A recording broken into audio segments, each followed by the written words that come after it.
Hello friends, this is Prokopis from EMP, and today we're going into part 2 of this mini-series on improvisation called How to Sound Musical.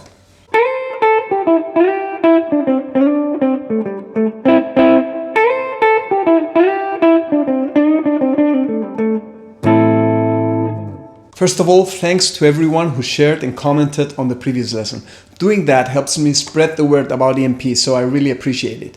I had the idea to make this mini-series when answering a question that I received in one of the comments in my SFS Fretboard Secrets mini-course. It was a question about guitar soloing and more specifically how to solo on guitar and sound musical. Now, if you've been following EMP for a while and watched some of my solo guitar lessons, you probably already know that I prefer to use the String Fragment System instead of learning box shapes for scales.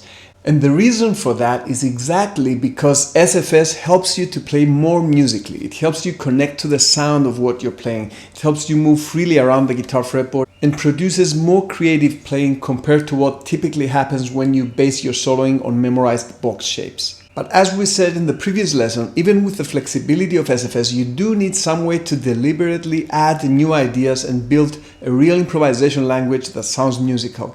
In my SFS courses we do that. We add new improvisation tips every step of the way, but I'm sharing some of that in this series as well. So let's get into today's improvisation tip.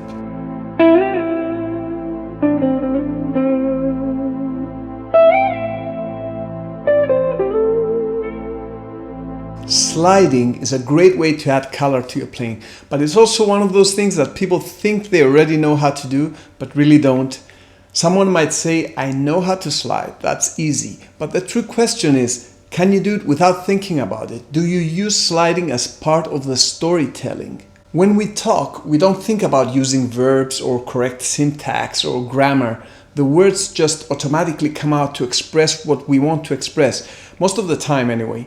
That's what we want to do with these improvisation tips. You don't want your slides to sound pretentious and set up. So I will show you how to practice in order to get your slides embedded into your playing in a musical way.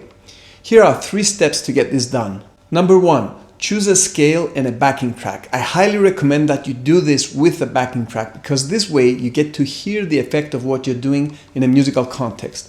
In this example, I'll use the A minor pentatonic scale / blues scale and play 3 string fragments and then move that system everywhere on the fretboard like we usually do with SFS. Number 2, overdo it.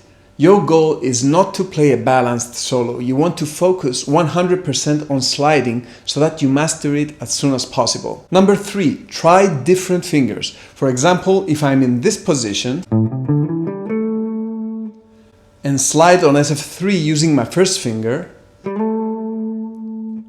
I'm now in the 7th position. I now need to stop or slide back or stay there and connect to another position. But if I slide using my 3rd finger, then I can embed that slide into my melody and just continue playing in the same position. Okay, so number 1, choose a scale and a backing track. Number 2, overdo it. And number 3, experiment with different fingers. Do this for a while, try to use rhythm like we learned in the previous lesson to make it interesting, and you'll get used to doing this subconsciously in no time. Now I'll play you an example of this. I want you to pay attention and follow along as I jump around the fretboard using the String Fragment System and check how I try to make musical sense even though I'm sliding all the time. This is a great exercise, so I encourage you to try it. But before we close this lesson with this example, I want to remind you, if you haven't already, sign up for my free SFS mini course called SFS Fretboard Secrets. It's my most popular guitar course, and as you'll see from the comments, people love it. Traveling the fretboard with the String Fragment System is a really eye-opening experience. Especially if you feel stuck in a rut, you'll get a breath of fresh air in your improvisation options.